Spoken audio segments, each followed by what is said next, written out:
Hey, everybody. It's a great day. This is Gavin Mehl. We're back on with Margaret out of Florida. Margaret, good to see you again. Thanks for coming back on. How you doing? I'm doing great. Nice to see you.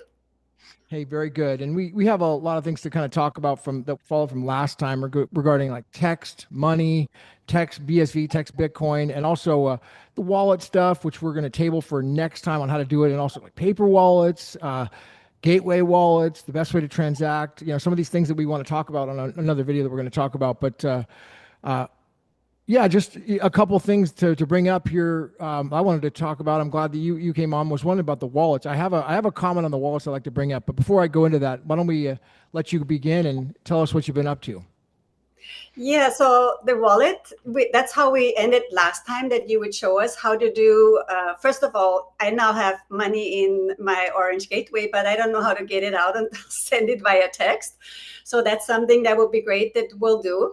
And we'll do it next time because I think we'll have some other important stuff that we'll discuss today. And yeah, Gateway Wallet, it sounds like a really interesting project. The guy out of New Zealand, his name is Patrick, and he built first of all he started with a wallet, but now he has done a YouTube channel where you can upload YouTube videos to blockchain. He's got email on blockchain, BSV on a Bitcoin blockchain, text, social media, Wow. and also I think a CRM. So for people who are business owners, you can have your clients listed, their phone number, their address, what they bought, their preferences. So the system sounds amazing. It's all run on Bitcoin. So you actually don't have a server anymore. So you're not linked to any email service or anything. It's all running on Bitcoin. It's peer to Hmm, peer. And so fascinating. it sounds interesting. It's too, I'm not technically inclined, so it would be great to have either you or Casey explain how to do it, and also do a tutorial on it. How do we sign up and what's needed in order to Yeah, start using that? look for that, everybody. We'll do a show with going over that in the future with Casey. We can walk through those. Those would be really cool. Yep. On the wallet side, a couple things that are key to note, and that is one, the there's a new wallet standard that has been established. Now, the problem is that a lot of these great wallets in the past, like CentB or even Handcash or maybe this other one I'm not familiar with, they all have these their own standard. Malaysia, Centi. I mean, I've experienced these problems myself. Where it happens is the back end of the wallet infrastructure, it has the the coding on it is like one or two digits off from each. I mean, like a 40 or a 60 or a 39. And these few digits on the back end of the coding of the wallet, they don't make them connect with each other. And so when the wallet, you have it over here on one place and then the wallet goes away and you're just a newbie, you don't know what's going on. You go to the website, it's not there anymore. It doesn't mean the money's gone. It just means you have to have training now how to get it. And it's a little complicated. And so, by having what's called a standard, a vendor neutral standard on the wallet infrastructure now, which has now been completed. It's been out about a year, but there's just one standard. It's called BRC 100, and then all these wallets are being built on this standard now. This is really important because having one standard, whatever wallet, gateway wallet, any of these wallets, as long as they're on the standard for BRC 100, absolutely great. That's fantastic. We want that. But we have to make sure that every single wallet is on the same standard now. And that's already kind of been a consensus that it's going to be called BRC 100. Enough, with the enough major people have already come together on that. So that's really huge. It's a big step forward. And that's really kind of not really that important for everybody to know on how it works, but just it's a big step forward, knowing that making sure whatever wallet you're choosing, if you're on a new wallet, make sure that it's BRC 100 on that standard. Otherwise, it's a step in the back. It's a step backwards. You're going backwards again. So just be mindful of that. So why would it be important to have the same standard for all wallets? Because if I just have one wallet that I'm using, why is it important that it matches other wallets? Like, what Well, would be the benefit? because now if you're just a basic person and don't understand the whole inner workings of Bitcoin, because if you understand how to do cold wallets and paper wallets and all that, and doesn't really matter because it's so basic and easy to figure out. But on a regular person who's coming from Web 2, they see that without a vendor neutral wallet standard, the wallet they pick, it may go away tomorrow I because you're see. relying on a third party. And that third party, maybe they don't pay their website bill tomorrow and they shut down. And now you're like, where's my wallet? I can't find it. You know? So now you're relying on a third party. The whole purpose of Bitcoin is to remove the third Yes, party. exactly. And so we want to stay centered on that whole theory of, okay, this is a peer-to-peer system, so I don't need so-and-so.com. Got it. So basically, you're saying in case a wallet goes out of business or for whatever reason is no longer available, a new wallet will allow you automatically to access your Bitcoin. That's what you're Yeah, saying. as long as you're on the BRC 100 standard, it won't matter what wallet you pick. There and most of these wallets, I don't know, but a lot of the wallets already are on that standard. So it's like, but it's just the user should be aware that they have to make sure that if they're picking a new wallet provider, that they're on that standard. So this same problem doesn't happen, Cool. in the future. And I think most of the providers, like I know that Tree Chat and what was the other, the stuff David Case. I mean, most of these big names, Hand Cash, they're all either on BRC 100 or they're building on it right now. So it's consensus is there. So let me actually, I want to add something else for people who are new to Bitcoin. Something I learned about wallets that I didn't know, because what I learned about Bitcoin and why I was interested in it in the beginning was because I would be my own bank. So I would hold my own Bitcoin. There wouldn't be a middleman. And when I learned about wallets, it seemed to me, well, then it's already a middleman. I have to Right. utilize a middleman to hold my Bitcoin. That didn't make sense to me. But what I understand now is that it's almost like you have on your phone an app from your bank, and you utilize the app from the bank to transact, to put a check in or to transfer money from one account to another, or you can check how much money you have in your account. But you don't actually, the app itself doesn't actually have the money. The money is in the bank. And so the money with BSV is on the blockchain. And the wallet is just kind of an interface where you can easily look at how much money do you have, or BSV, how much BSV do you have. And if you want to transfer it out, if you want to buy something, you can use the wallet as an easy and quick intermediary. If you would go through the blockchain, you'd have to have this long key, and then you have the private key if you want to send money. So it would be a lot more complicated than using these wallets. So that's what I understand now. And so that makes me feel okay using a wallet, because I know, no, my money is actually on the blockchain. And how you were saying that any wallet now has this same standard. So it doesn't matter what kind of wallet interface you're using, your money is always going to be on the blockchain. It's yours, it's there. You have the private key to it. And you're just using the wallet for easy transferring, purchasing, sending, receiving money. Exactly. And Then it's just, any type of wallet can operate on accessing it. So you don't need one wallet, meaning that if it's on BRC 100, it doesn't matter. You've got every single wallet. You don't need one because they're all vendor. It's called vendor neutral. yeah, but I didn't understand that the BSV is actually it's actually logged on the blockchain. That's where it is. It's not actually in the wallet. It's not like the wallet company has my Bitcoin. The Bitcoin is still on the As long blockchain. as you have the seed phrase and the 12 words or the actual master private key or the master private key, which is a reflection of that seed phrase, then yeah, you have custody of the funds, and they don't. Yeah, so I didn't know that. And I think people who are new to Bitcoin, who are just learning about it, it's a helpful thing to know that your money, your Bitcoin is on the blockchain. That's where it's stored. And the wallets are just the easy way to interface to see how much you have, and if you want to send it or receive it, with peer-to-peer transactions. Yeah. So Margaret, you mentioned something about the stuff with Simon. Was it Simon Dixon, an interview? I mean, what else did you want to talk about? Yeah, so there's a lot of with the Epstein files or Epstein files. Epstein files, yes. Absolutely fine. There's a lot of new information that's coming out that of Bitcoin having been hijacked, and that in fact, by the way, Epstein was part of this hijacking. Seems like it now. And so I've watched quite a few videos because I'm interested. I, of course, was aware of the whole hijacking, but there is now some BTC, so the hijacked Bitcoin, the one that's digital gold. People are now coming out and saying, no, actually, it wasn't hijacked. Simon Dixon is one of the early BTC investors and supporters. And he just recently had an interview. So I've watched several of these interviews, but this particular I thought was very interesting. And you've also seen it, so we can both talk about it.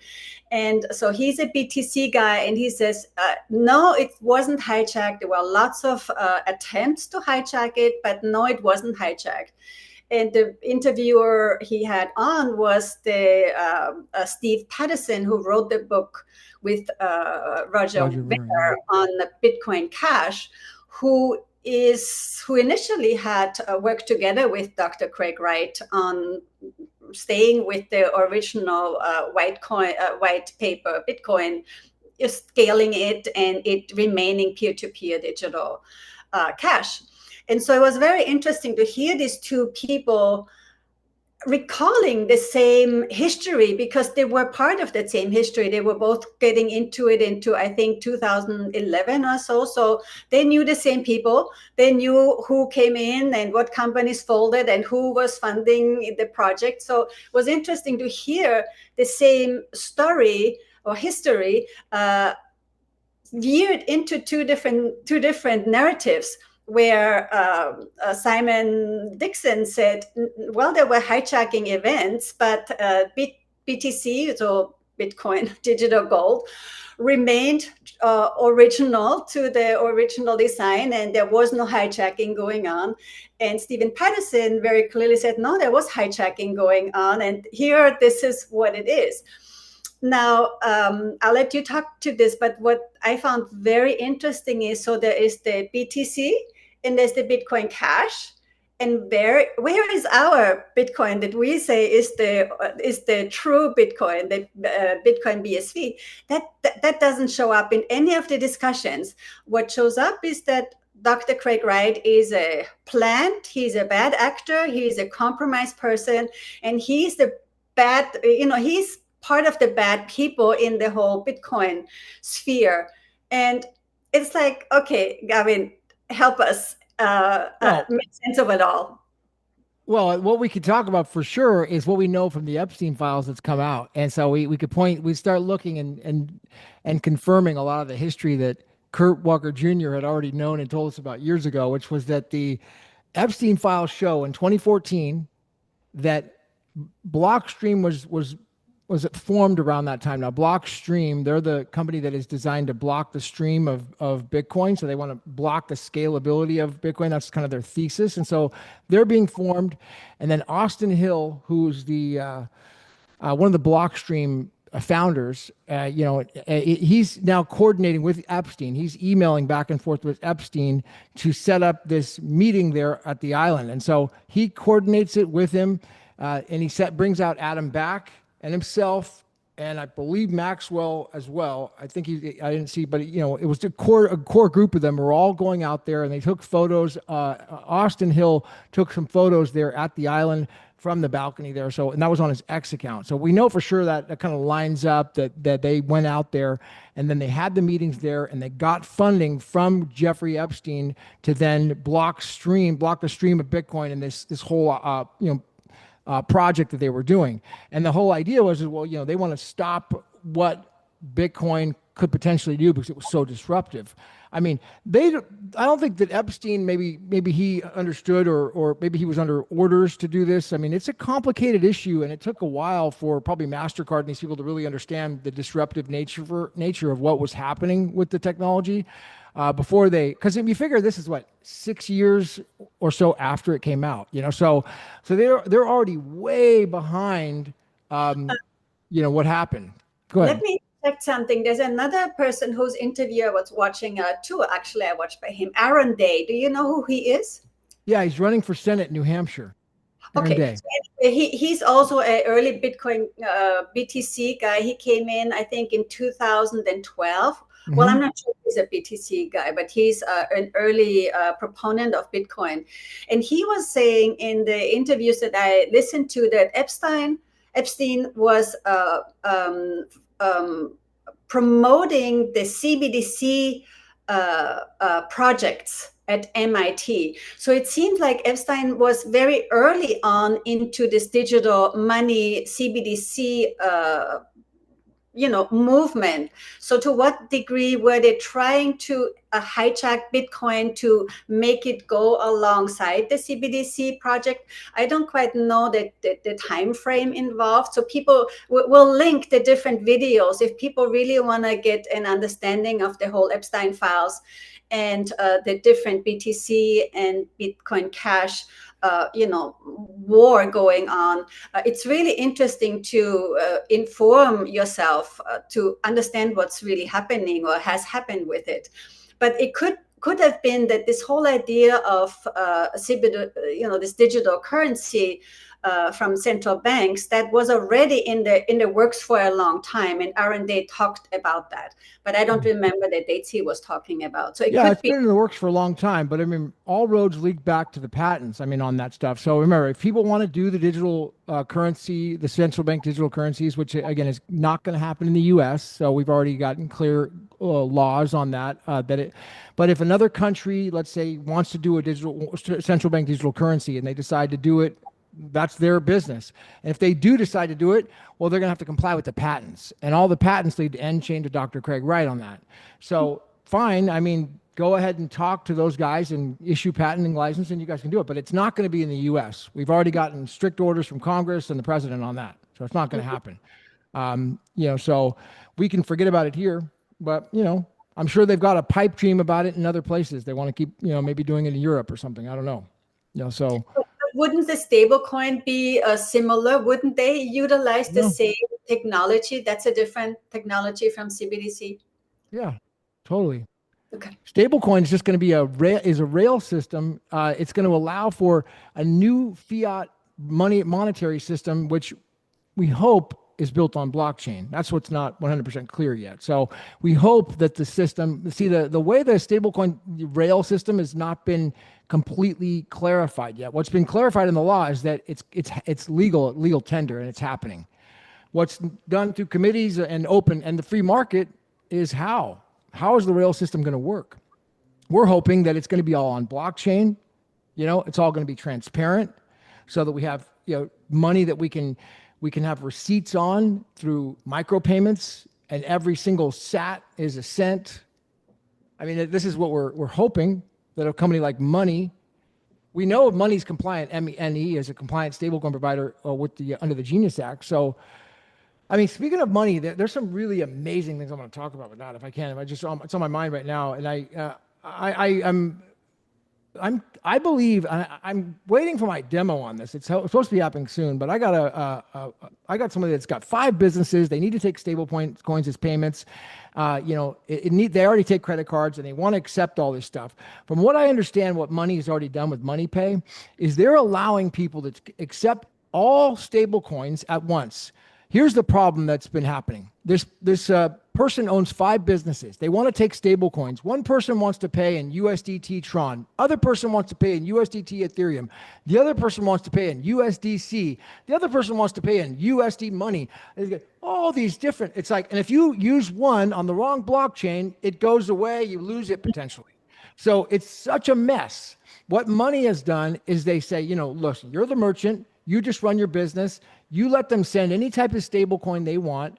We then convert the stable coin into USD Money on Bitcoin SV, and then you get it for the cheapest possible way. And the way I understand it is they're reducing the credit card fees as well. And that's what I'm not sure about. Supposedly, they're absorbing the 3+% credit card fees that people are normally paying in credit cards by putting things all on chain. That's what I'm not clear on how that's even possible. But if that's possible, that technology will take over. Everybody's going to want it. if that's possible. If they're really taking 2% of the fees from credit card providers by allowing you to take credit card payments without doing that fee, it's going to be so massive.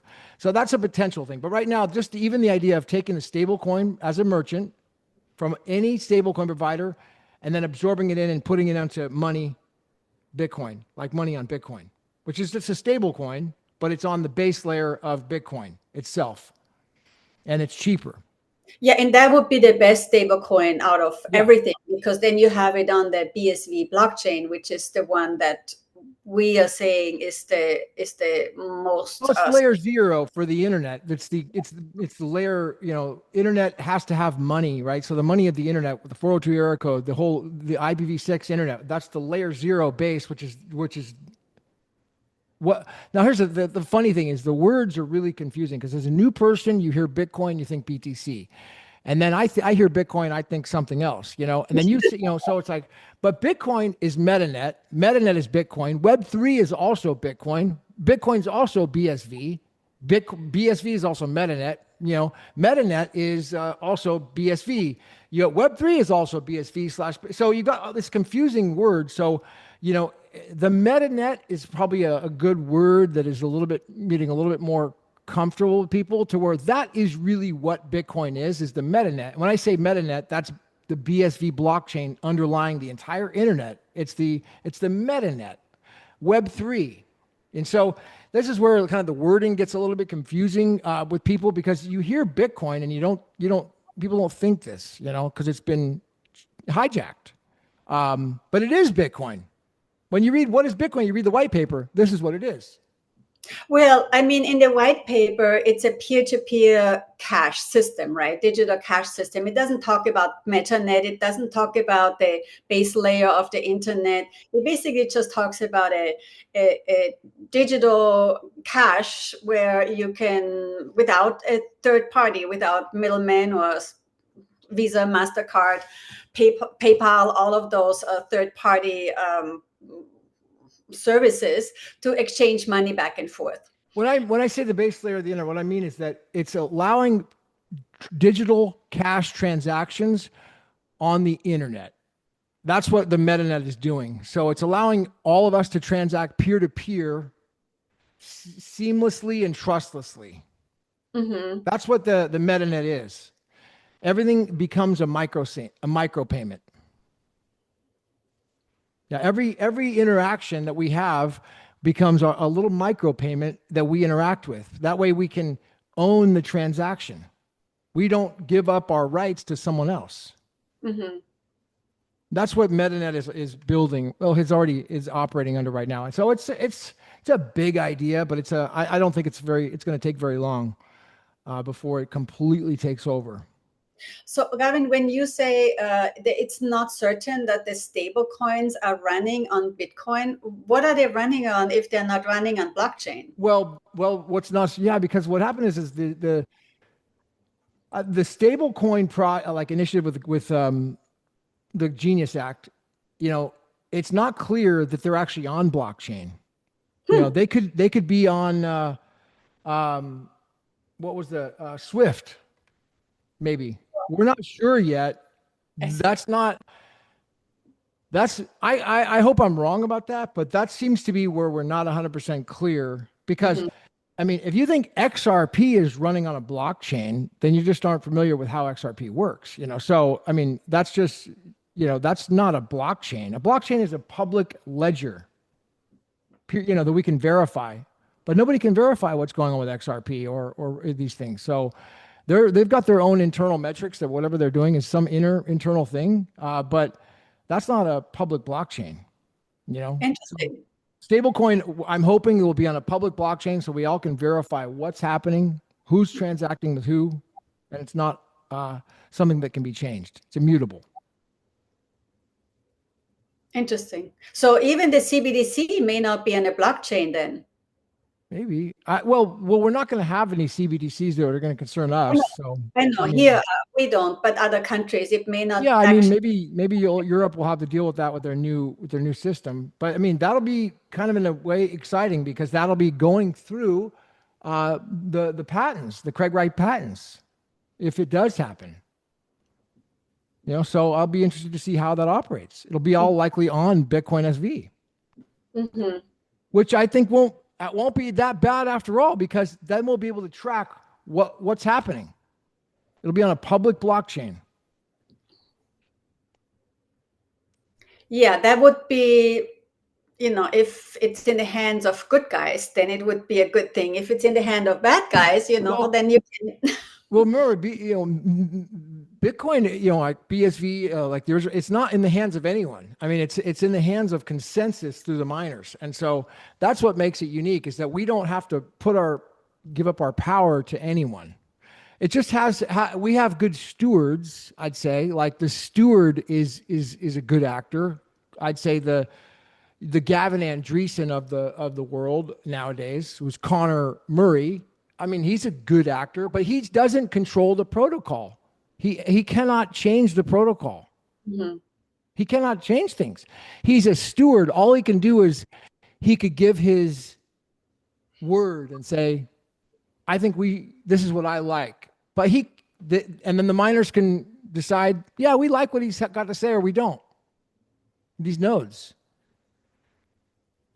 I mean, so it really is. It's in the hands of consensus, and say that's what makes it special. Yes. So one of the things before we started is we talked about, in my research, I found Dr. Craig Wright talking about in 2023 that BSV would be good for a CBDC. So that would be a good actor promoting CBDC, utilized where it would be on a blockchain that cannot be altered, and people couldn't get censored, and privacy would be protected by just the blockchain itself.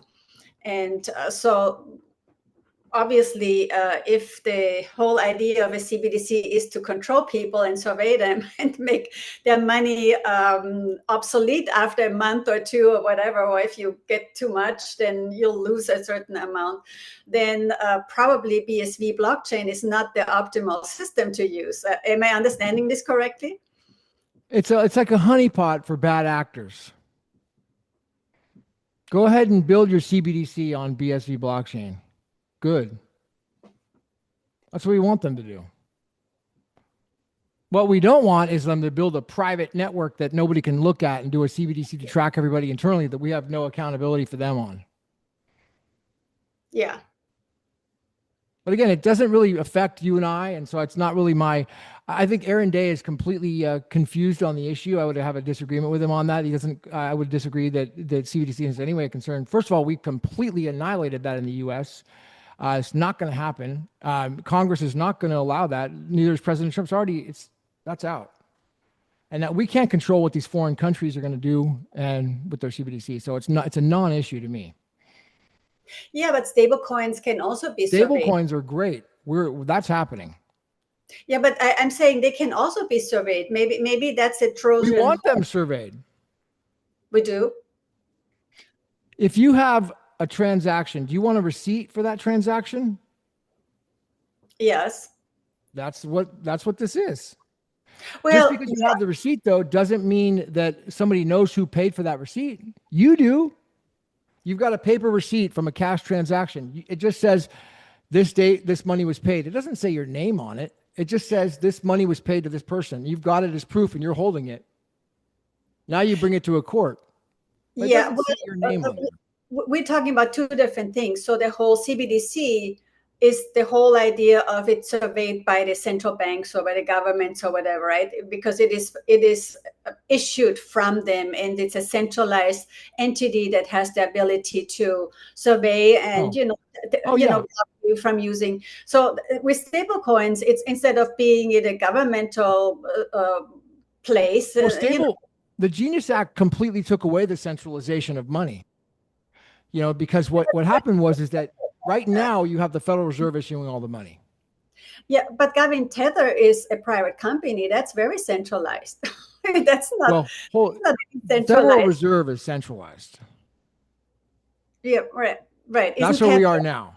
But Tether now with what's going out is that we have now the free market, Tether being one of the actors, but many others.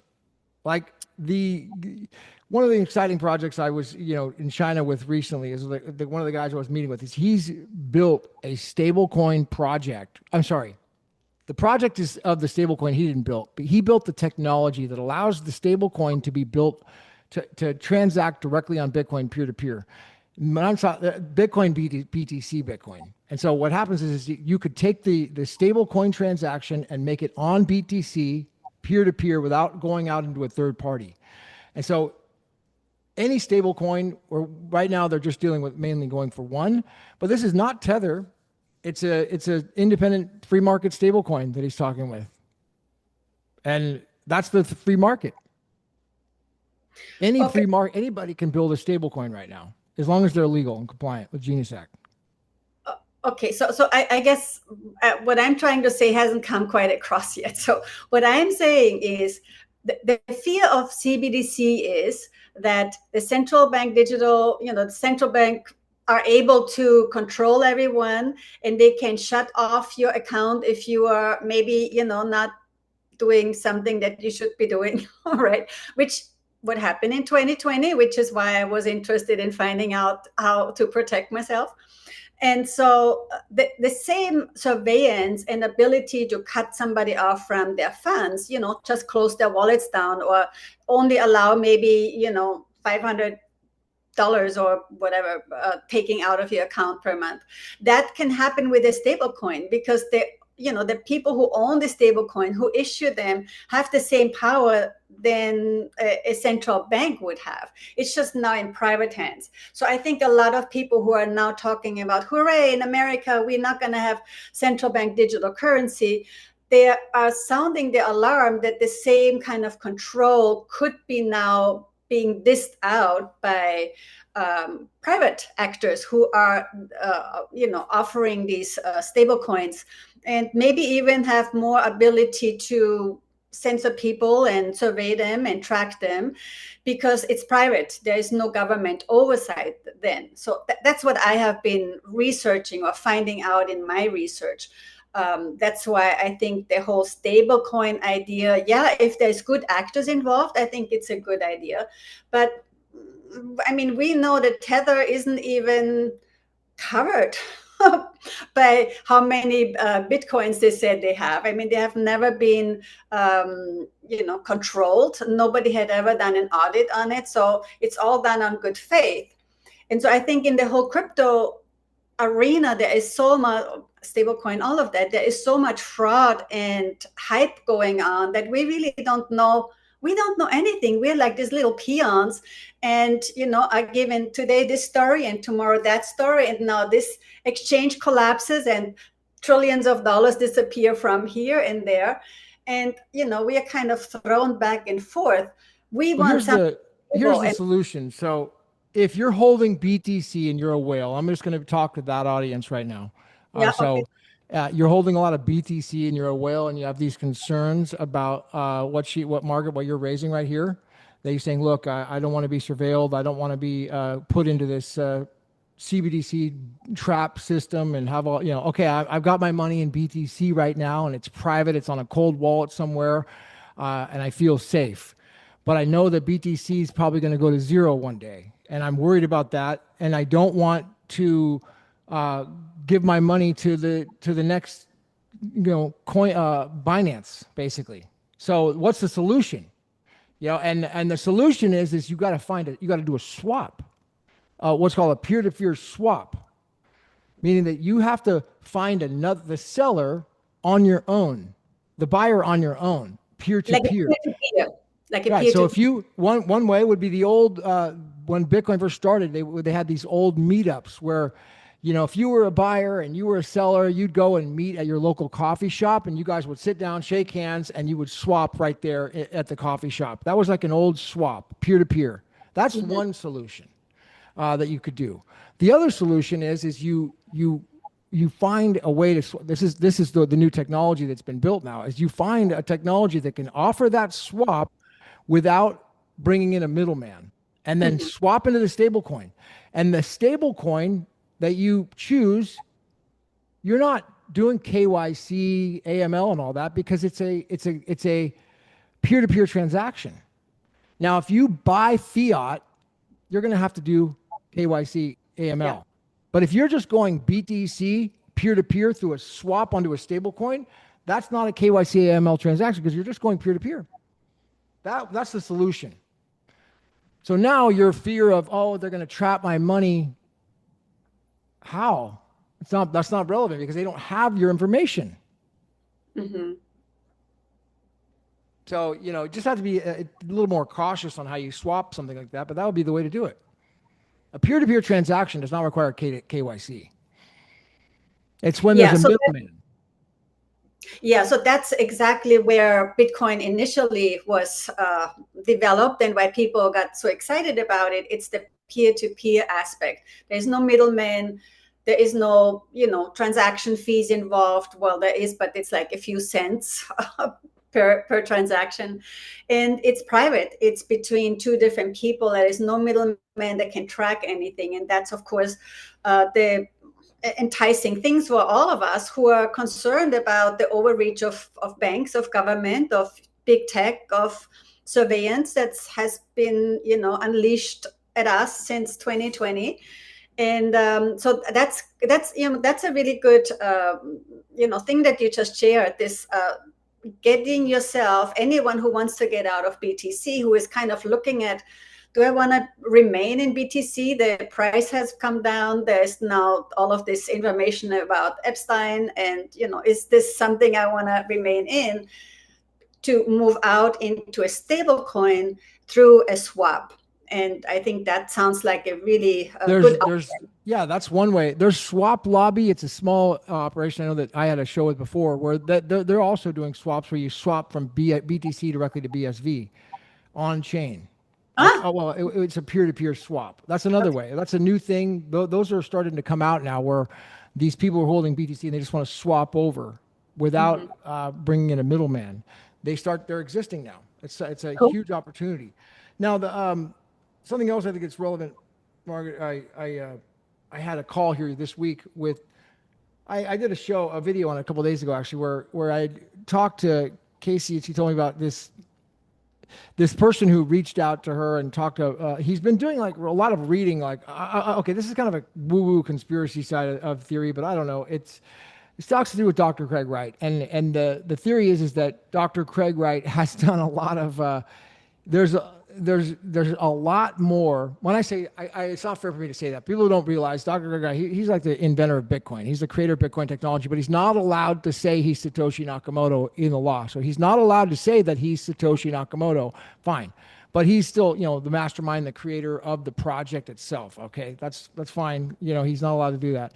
But so the guy who actually kind of created this concept and the whole theory behind where we're at today, is done this massive planning 20 years in advance on where Bitcoin is going and the whole thing. And so this guy, I met with him this week and he did this, I call it like a massive decode, and it's a little over my head, but it's super complicated, high level engineering people who understand math the way I don't. And he's written so much math, and this is something Dr. Craig Wright could do, to where he's writing all this information and feeding it out there to people to show them what he's done and what he's doing through even Steganography, which we saw come out in the court case. And it's there for people to see. And honestly, the end result is that I think that that we are looking for some incredibly bright times right now, as long as you're holding the original Bitcoin, BSV Bitcoin, just, what I call the Great Bitcoin Flippening. All right. That is coming. It is really happening. So don't get discouraged. It is there. The writing's on the wall is what I've found. All right. Well, I watched a video where you briefly talked about this. You were saying that actually in the code, there is this decoded message in it, right? Where the name Craig Wright is in there as far as being the originator and the timing as far as when Bitcoin will, come out.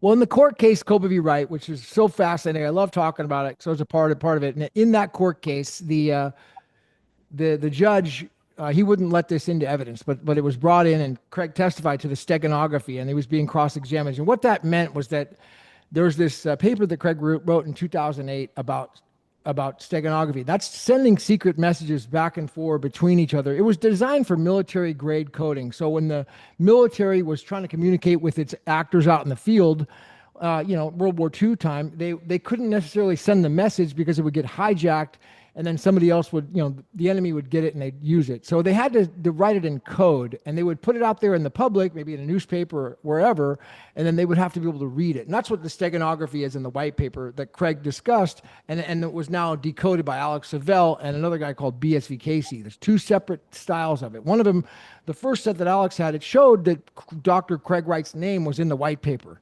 And there's a very deep, analysis that Alex Favell had done on that.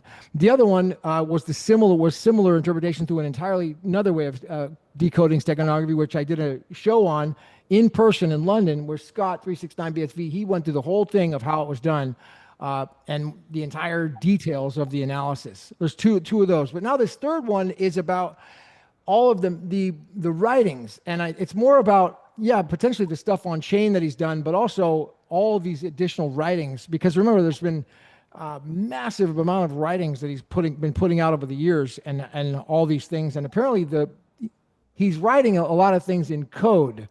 The way he writes, this is what this person has found, is that he's not just throwing slop out there because he likes to and pound his chest. It's very much done through a very mathematical, strategical code way. People think about like 17 operation. They talk about things in code. It may say one thing, but it actually means a timestamp. It was timestamped for a specific reason. So the point is that what this gentleman says is that he's read this in detail and done full analysis on it, and that these writings are done through timestamps and codes, and they interpret where we've been and where we're going. Mm-hmm. In a very well calculated way.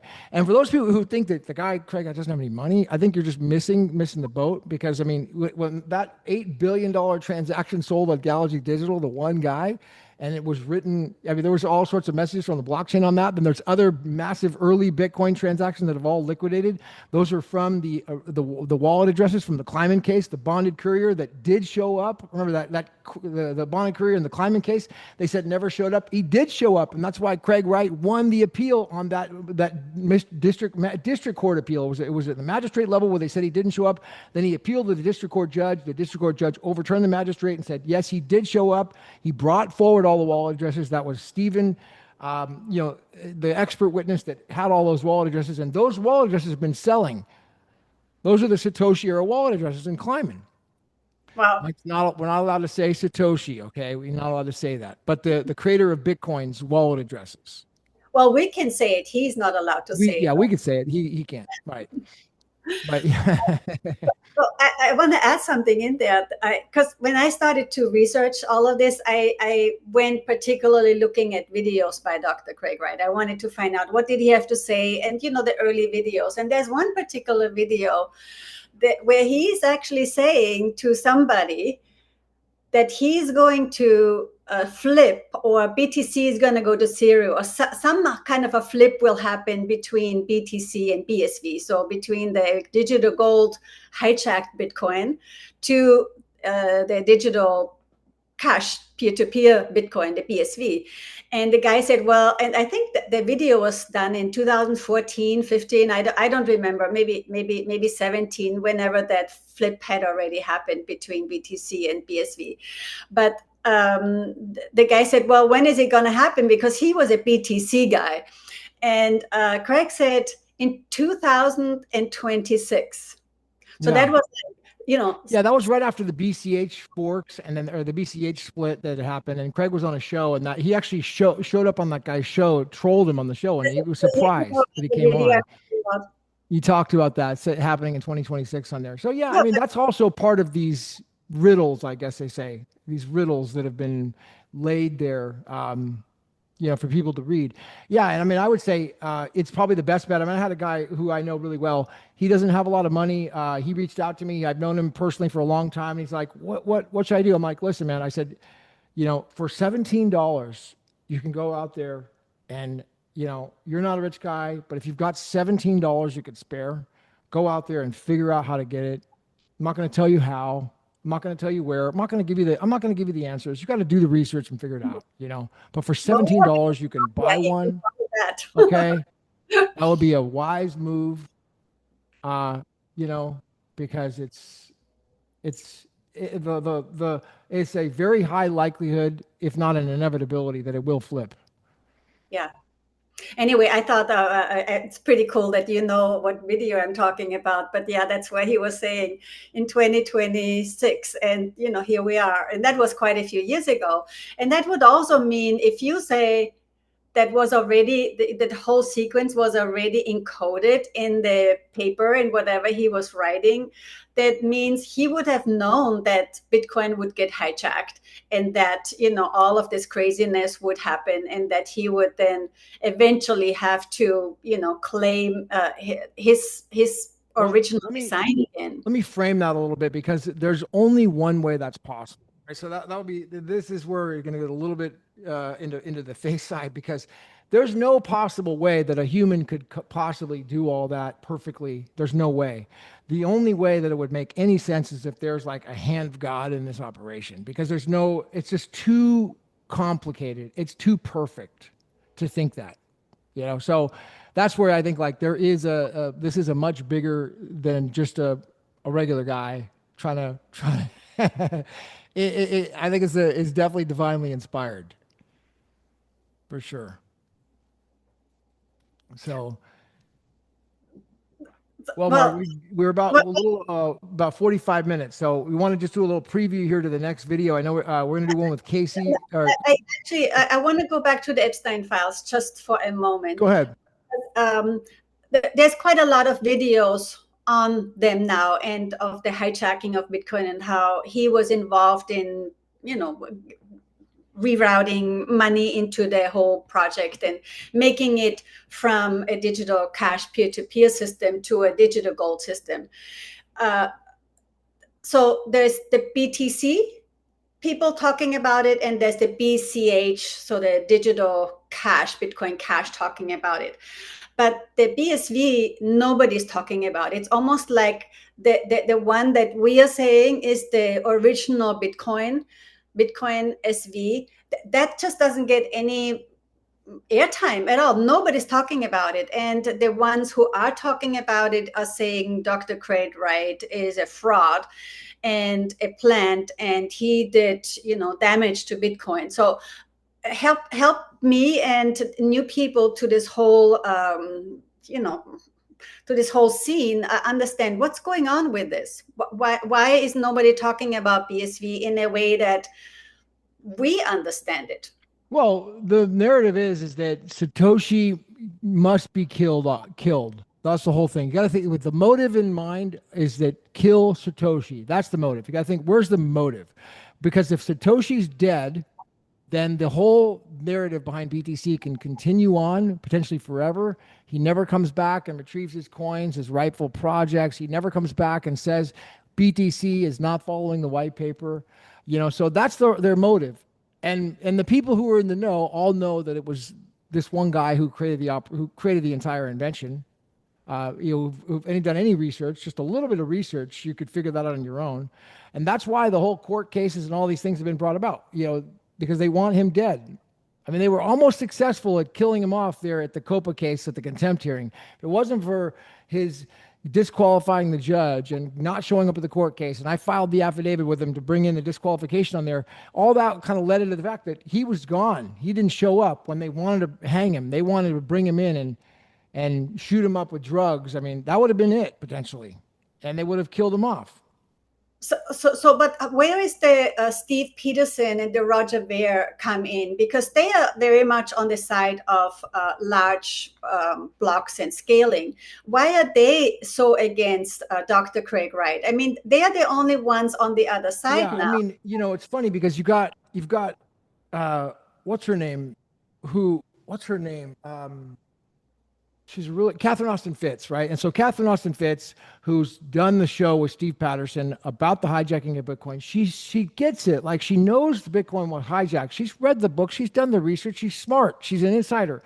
But there's like the next part of the story is like so hidden, either hidden, hard to see, or so unbelievably corrupted through the idea that this person is a fraud that no one wants to go there. Also, the fact that it's very dangerous to talk about him because anybody who's really talking about him gets attacked, they get sued, they get destroyed, the internet, whatever. So people don't want to, go there who are really concerned with that as well.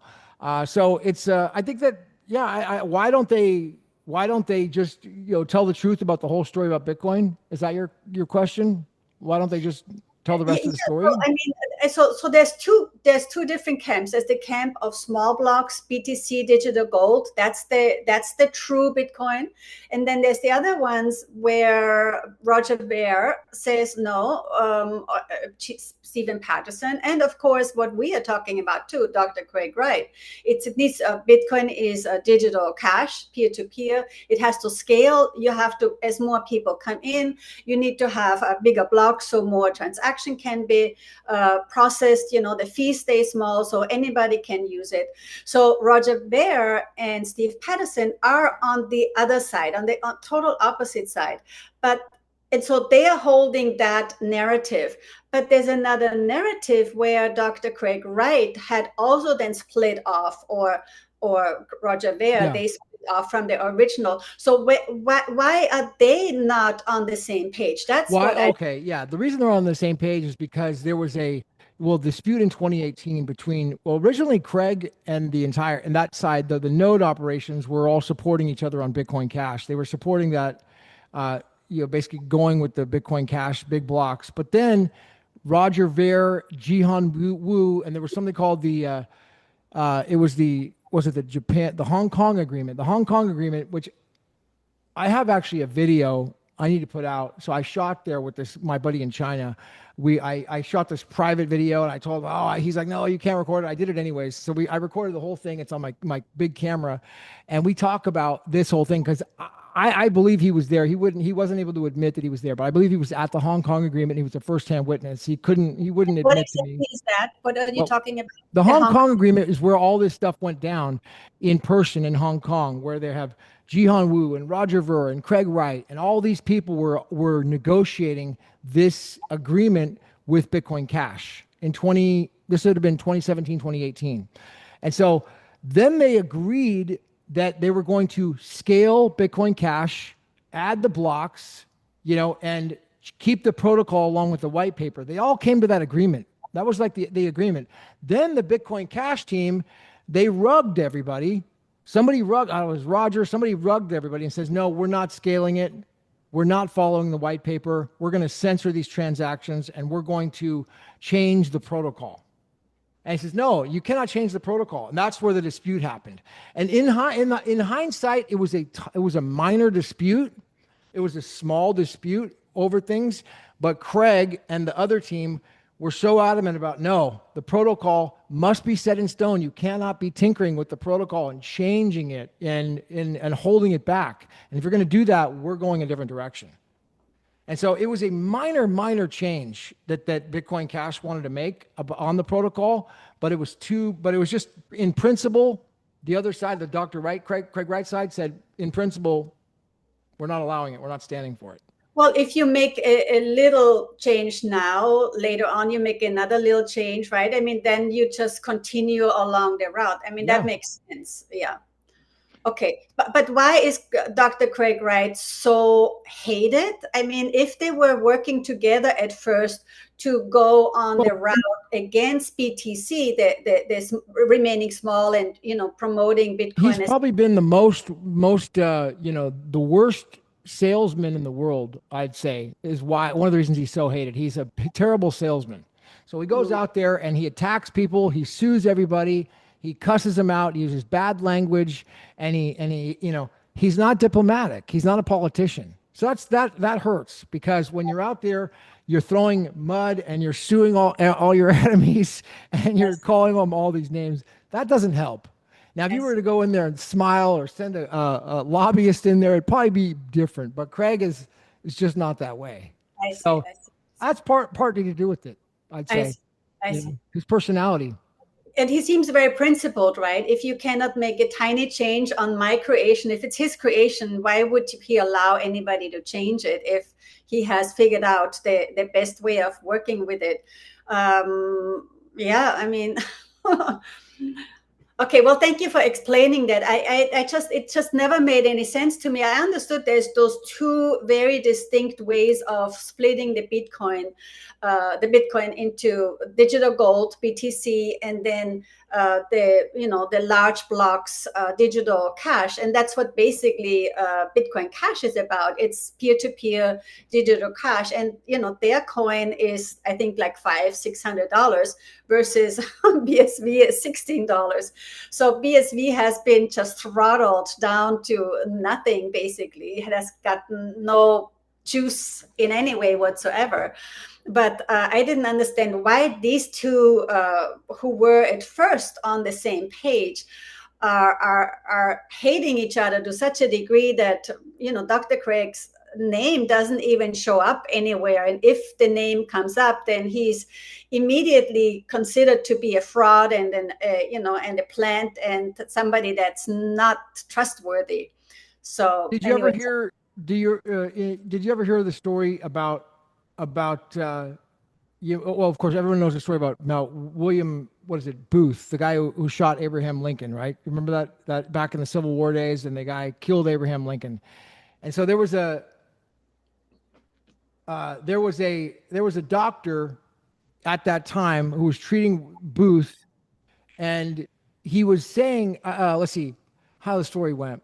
What he found was that he said that Booth, he basically he said that Booth was what was the story? He said Booth was a hero. Booth didn't do it. Booth was innocent. Something along these lines, and his name was Dr. Mudd. And so there's always been this riddle in history, in American history, that talks about when you say, "Well, my name is Mudd," your name's going to be Mudd if you go against saying that Craig Wright was the creator of Bitcoin. Your name is Mudd.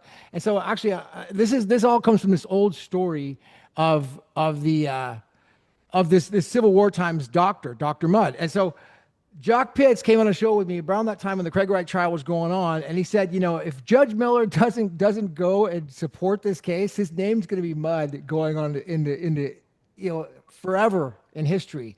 And that's what it's become, is that I always make the joke about it, and his name is Mudd because not only was it a bad ruling, he wouldn't let evidence in, but then he ruled on his own disqualification. So we were able to prove at the very end of the case that Judge Miller had absolutely no jurisdiction to even rule on that case. The case is void as a matter of law, completely void, voidable, in my opinion, because of what he did. It wasn't just a bad ruling, it was a ruling without jurisdiction.